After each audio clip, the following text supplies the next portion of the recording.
Sir, आज मैं इस सदन में ये मांग रखता हूं कि जैसे इंडियन वोटर के पास राइट टू इलेक्ट है, वैसे ही राइट टू रिकॉल भी होना चाहिए। अगर देश का मतदाता अपने नेताओं को हायर कर सकता है तो वो नेताओं को फायर करने की शक्ति भी उसे मिलनी चाहिए। Sir, right to recall is a mechanism that empowers the voters to de-elect a neta representative before the tenure ends if he fails to discharge his or her duty. Sir, हम MP MLA चुनते हैं, उसके बाद अगर वो काम ना करे, अपने वादे भूल जाए, जनता से दूर हो जाए, तो 5 साल तक इंतजार करने के अलावा जनता के पास कोई ताकत नहीं है। कोई इंटरिम प्रोविजन नहीं, कोई अकाउंटेबिलिटी नहीं, कोई परफॉर्मेंस रिव्यू नहीं, कोई करेक्टिव ऑप्शन नहीं। चुनाव से पहले नेता जनता के पीछे और चुनाव के बाद जनता नेता के पीछे। और सर, 5 साल is too long a period in this day and age. अगर एक गलत फैसला गलत नेता को चुनने का लिया तो लाखों लोगों का भविष्य अंधकार में जाता है और पूरा क्षेत्र पीछे जाता है। Sir, we can trust our voters to elect. हमें अपने मतदाता पे विश्वास करना चाहिए कि वो अपनी गलती बदल भी सके राइट टू रिकॉल की ताकत से। Sir, let me clarify that right to recall is not a weapon against politicians. It is an insurance policy for democracy.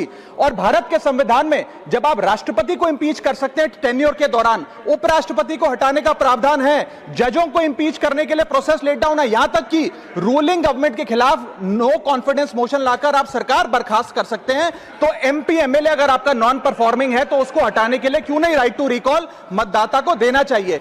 दुनिया की 24 से ज्यादा डेमोक्रेसीज में राइट टू रिकॉल का मैकेनिज्म लागू है, जिसमें यूएस, कनाडा, स्विट्जरलैंड जैसे देश है। मैं आपको उदाहरण देता हूं सर, कैलिफोर्निया में गवर्नर क्रिस डेविस नाम के नेता 2002 में चुने गए।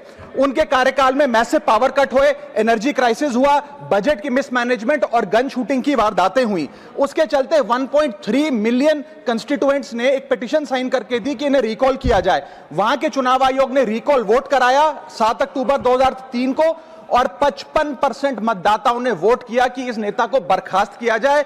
ग्रे डेविस को हटाया गया और आर्नल्ड श्वार्ज़नेगर को वहां पे गवर्नर बनाया गया। सर, मैं बता दूं कि हिंदुस्तान में भी इसका प्रेसिडेंट है। कर्नाटक, मध्य प्रदेश, महाराष्ट्र और राजस्थान में रिकॉल मैकेनिज्म ग्राम पंचायत के स्तर पे लागू है और ग्राम सभा के लोग मतदाता वोट करके उन्हें वापस बुला सकते हैं। सर, लेकिन इसका मिसयूज ना हो, इसलिए हमें सेफगार्ड्स भी बनाने पड़ेंगे। एक थ्रेशोल्ड रखना चाहिए कि 35 से 40% मतदाता अगर साइन कर दे तभी राइट टू रिकॉल वोट करवाया जाए।